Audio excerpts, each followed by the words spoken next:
Assalamualaikum warahmatullahi wabarakatuh. Selamat sore pendengar. Dari kawasan Jalan Sulawesi nomor 8 99.4 FM Radio Pemerintah Daerah Kutai Timur bersama kita cerdas. Pendengar, kuliah Ramadan kembali hadir di ruang dengar Anda kurang lebih 30 menit ke depan, masih bersama Rikan Wahyu di edisi hari ini, Kamis 22 April 2021. Pendengar, nanti kita mengundang partisipasi pendengar sekalian di 0811 5811 222. Anda bisa menelpon ke kami atau melayangkan SMS ke nomor kami tersebut. Pendengar, kuliah Ramadan sore hari ini akan disampaikan oleh Ustadz kita, Bapak Ustadz Syarifuddin, dengan tema Ramadan Bulan Al-Quran, dan alhamdulillah beliau telah hadir di tengah-tengah kita. Alhamdulillahilladzi manna ala man syaa min ibadihi bimakarimil akhlaq wa hadahum lima fihi sa'adatuhum wa fulahuhum fid dunya wa yawmal itlaq. Asyhadu an la ilaha illallah wahdahu la syarika lah wa asyhadu anna Muhammadan abduhu wa rasuluh la nabiyya ba'da. Allahumma salli wa sallim ala sayyidina Muhammad wa ala alihi wa sahbihi wa man tabi'ahum bi ihsanin ila yaumil tanad, amma ba'du.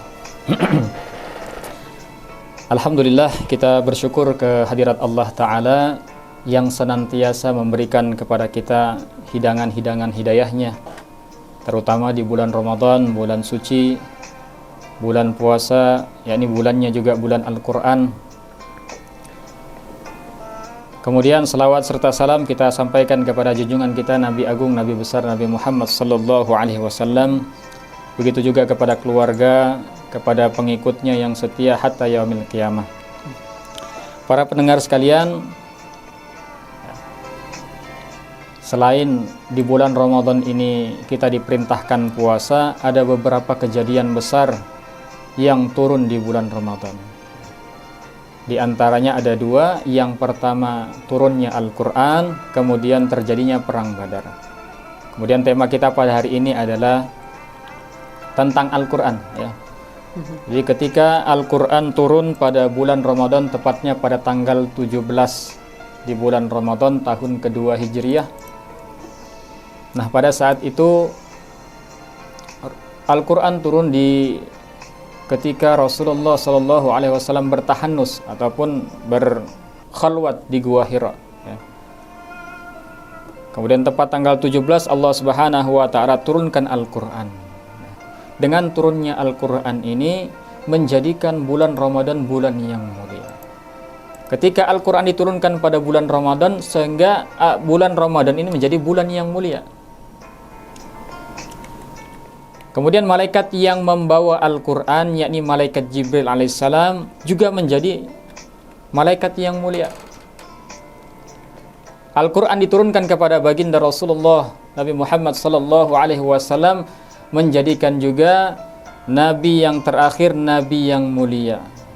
Dengan turunnya Al-Quran, sehingga menjadikan bulannya bulan mulia, malaikat yang membawanya menjadi malaikat yang paling mulia, nabinya pun nabi yang paling mulia.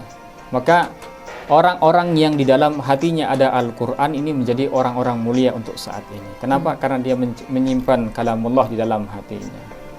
Nah, kemudian kalau kita lihat dalam beberapa riwayat hadis yang masyhur, man qara'a harfan fi kitabillah falahu hasanatun wal hasanatu bi asyri amsalihha. Membaca Al-Quran, ketika kita baca Al-Quran satu huruf, maka dia akan mendapatkan satu hasanah. Satu hasanah itu mendapatkan 10 kebaikan. Jadi kalau kita membaca Al-Quran satu huruf saja dalam Al-Quran, maka kita telah mendapatkan 10 hasanah. Kemudian dilanjutkan, ma'akulu alif lamim harfun walakin alifun harfun walamun harfun wa mimun harfun. Kemudian Rasulullah SAW menjelaskan, satu huruf itu bukan kita membaca alif lam mim itu satu huruf, tidak. Tapi ketika kita membaca alif lam mim, alifnya satu huruf, mimnya satu huruf, lamnya satu huruf, kemudian mimnya satu huruf. Sehingga ketika kita membaca alif lam mim, berarti kita sudah mendapatkan 30 kebaikan. Subhanallah, baru 3 huruf. Bagaimana kalau satu hari kita membaca 1 juz? Bagaimana kalau kita membaca satu hari 2 juz sampai 5 juz ini? Jadi saya punya teman itu orang Malaysia. Satu hari dia membaca sampai 15 juz. Ini karena sudah hafal, ya. Dia sambil naik mobil, sambil berkendaraan, bahkan sambil pegang HP, main game, dia pun bisa baca Al-Quran. Saking begitu dekatnya dengan Al-Quran. Sampai-sampai ya, satu hari itu 5 juz dia minimal baca. Saya tanya kepada dia, kalau seandainya kamu itu nggak baca dalam satu hari, misalkan nggak sempurna ataupun nggak baca sama sekali, ya sudah. Berarti keesokan harinya dikodok menjadi 10 juz, ataupun menyelesaikan kekurangannya di esok hari. Nah, bahkan saya pernah mendengar kisah satu dari guru saya, ada namanya Syekh Said, ya, Syekh Said. Beliau pengajar Al-Quran ketika itu di Mekah, di zamannya Said Abbas. Said Abbas punya anak namanya Said Alawi Al-Maliki. Ketika itu Said Alawi masih kecil, masih anak-anak, belajar Al-Quran kepada Syekh Said. Nah, suatu ketika karena mungkin hukuman yang diterima oleh Said Alawi ini, akhirnya dia pulang ke rumah kemudian mengadukan keadaannya. Lantas orang tuanya mendatangi gurunya ketika itu, ya, gurunya Syekh Said. Nah, setelah didapati gurunya, mungkin keinginan hati itu tidak marah, kenapa anaknya kok dihukum. Itu mungkin agak keras hukumannya. Tetapi ketika melihat gurunya itu tertidurnya itu sambil membaca Al-Quran dalam tidurnya. Sambil tidur pun sambil baca Al-Quran. Bahkan katanya ketika dia mau masuk ke dalam WC, dia harus ambil kain handuk dulu, digulung-gulung, kemudian digigit di mulutnya. Kenapa seperti itu? Karena lisannya tidak bisa menahan untuk tidak membaca Al-Quran. Masya Allah, ya. Orang kalau begitu akrabnya dengan Al-Quran, senantiasa membaca Al-Quran terus-menerus, maka dia akan punya hubungan yang khusus dengan Al-Quran. Sampai bisa kejadian seperti tadi, mau masuk ke dalam WC harus gigit gitu. Ya. Said Abbas yang melihat guru daripada anaknya tadi membaca Al-Quran dalam keadaan tidur, wah, langsung dia perintahkan anaknya untuk mencium tangan gurunya. Itu nggak jadi marah, wah ini bukan orang sembarangan gurunya. Nah, begitulah hadirin dirahmati Allah Ta'ala, kalau kita ini punya hubungan yang erat dengan Al-Quran, maka Allah Subhanahu wa Ta'ala berikan karunia yang begitu besar kepada kita. Bahkan dalam beberapa riwayat dijelaskan, orang yang hafal Al-Quran kemudian mengamalkan apa yang ada di dalamnya, maka dia akan diberikan kesempatan untuk mensyafaati keluarganya 10 orang yang wajib masuk neraka. 10 orang yang wajib masuk neraka di luar orang-orang kafir. Diperintahkan kepada dia, ambil keluargamu yang wajib masuk neraka. Itu Masya Allah, subhanallah, luar biasa sekali. Maka dalam riwayat Imam Muslim mengatakan, al-mahiru bil Quran ma'asyafaratil kiramil barorati. Orang yang mahir ataupun yang hafal dalam Al-Quran, maka dia bersama malaikat penjaga yang lagi mulia. Nah, kemudian bagi kita yang belum lancar mungkin dalam baca Al-Quran, kita baru belajar Al-Quran, walladzi yaqra'ul Qur'ana wa yatata'ta'a, orang yang membaca Al-Quran kemudian dia terbata-bata membaca Al-Quran, wa huwa syakun alaihi wa huwa alaihi syakun, kemudian terasa berat membaca Al-Quran, falahu ajroni, dia mendapatkan 2 pahala. Pahala yang pertama karena kesusah payahannya, kesemangatannya, kemudian pahala yang kedua karena membacanya. Ya, mungkin demikian pengantar pada sore hari ini tentang Al-Quran.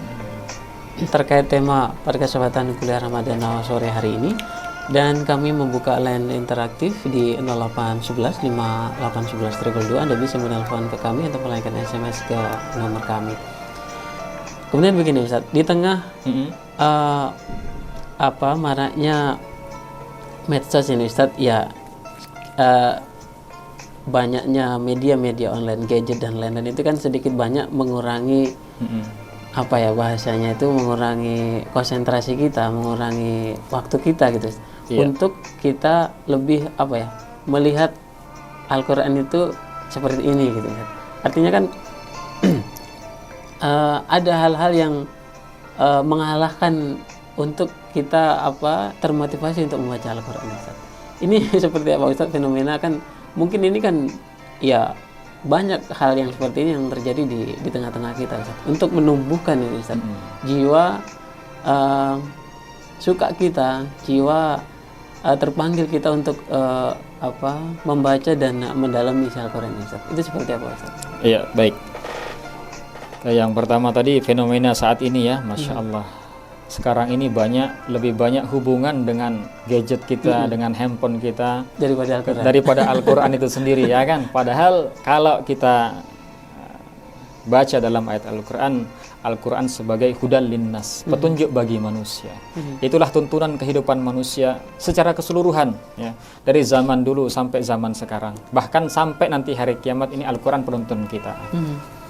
Nah, kemudian adanya datang gadget ini memang sesuatu yang banyak menghalangi kita membaca Al-Quran. Ya. Bahkan kita ketika handphone kita telah lowbat, ya kita akan dengan sigap, dengan segera langsung mencari cas gimana, jangan sampai ini HP kita mati. Ya.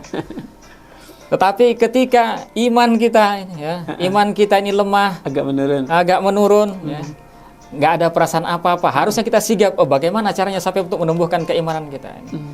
Bagaimana ketika kita hilang kesemangatan Al-Quran dalam diri kita berkurang, bagaimana caranya kita meningkatkan keimanan kita? Ini kan tidak, kebanyakan hari tidak, ya, karena kesibukan dengan gadget. Ya, yang pertama memang kita harus tidak mau kita harus forsir, ya, kita harus atur waktu kapan kita butuhkan. Harus kita melatih diri kita, dijadwalkan. Itu yang pertama mungkin, ya, karena hubungan kita ini sudah begitu, kalau bisa dikatakan sudah mengakar handphone di tangan kita ini. Sebentar-bentar walaupun nggak ada kegiatan apa-apa, tengok HP. Harus menforsir. Kemudian kita memang harus manajemen waktu kita minimalkan, ya, kita targetkan dalam satu hari, misalkan ya, pertama mungkin ya jelas kita hadirkan fadilah-fadilah bagaimana Al-Quran itu ketika dibaca, ya. Kita berinteraksi dengan Allah Subhanahu wa taala. Kemudian kita hayati, betul-betul maknai, dan kita hadirkan keuntungan-keuntungan kita membaca Al-Quran itu apa. Nah, maka akan tumbuh kesemangatan.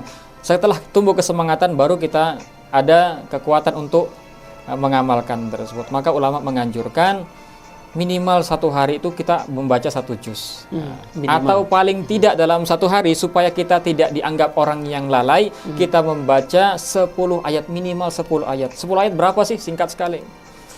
Al-Fatihah sudah 7 ayat, ya. Kemudian tambah 3 ayat, sedikit sebenarnya. Cuman kenapa itu? Ya itulah. Karena keimanan kita yang begitu lemah saat ini, kemudian hubungan kita dengan gadget kita yang begitu kuat, nah ini menjadikan juga kita lemah dalam membaca Al-Quran, ya. Kalau misalkan kita membaca 1 juz dalam satu hari, kita bisa luangkan waktu sebenarnya. Misalkan setelah sholat, setiap waktu-waktu sholat kita baca 2 lembar, ya. Kalau kita baca 2 lembar dalam setiap sholat, insya Allah akan terbaca 1 juz dalam satu hari, ya. Sholat zuhur 2 lembar, kemudian sholat asar 2 lembar, maghrib, isya, subuh, semuanya 2 lembar. Dalam satu hari kita bisa membaca 1 juz. Baik, Ustaz, kita ada di WhatsApp masuk, Ustaz, terkait dengan tema pada kesempatan sore hari ini dari Bapak Abdullah, Ustaz.